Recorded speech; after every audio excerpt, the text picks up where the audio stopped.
धनंजय मुंडे यांनीच मला वाल्मिक कराडच्या एन्काउंटरची ऑफर दिली। आता मोठी बातमी समोर आहे। निलंबित पोलीस उपनिरीक्षक रणजित कासलेचा आणखीन एक दावा करण्यात आल्याचा व्हिडिओ समोर आलाय। धनंजय मुंडेंना वाल्मिक कराड नको होते असा दावा कासलेंनी केलाय। धनंजय मुंडेंना काहीही होणार नाही असं सुद्धा कासलेंनी म्हटलंय। वाल्मिक कराडचं एन्काउंटर करण्यासाठी मला धनंजय मुंडे यांनीच ऑफर दिली होती, त्यांनाच वाल्मिक कराड नको होते असा दावा आता बीड येथील सायबर विभागातील निलंबित पोलीस उपनिरीक्षक रणजित कासले यांनी एका व्हिडिओच्या माध्यमातून केलाय।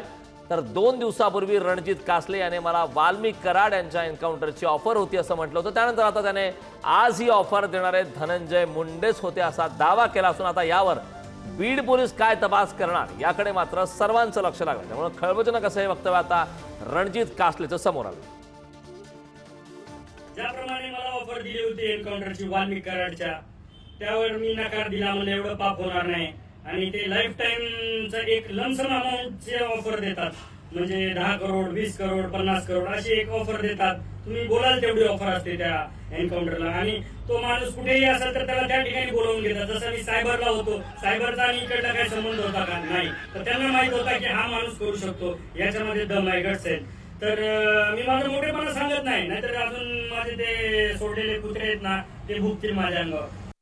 एन्काउंटर खुनी करण्याचा प्रयत्न केला आणि खुनी केला स्पष्टच सांगतो। आज असाही गुन्हा दाखल झालाय।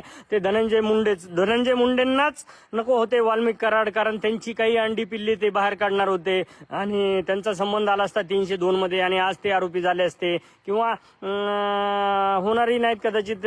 त्यांना खूप सपोर्ट आहे आपले महाराष्ट्राचे गृहमंत्री आणि सीएम फडणवीस साहेबांचा सपोर्ट आहे। ते होणारही नाही, त्यांना आरोपी केलेही नाही जाणार, तेवढे ते पुरावे दाबले गेलेले आहेत।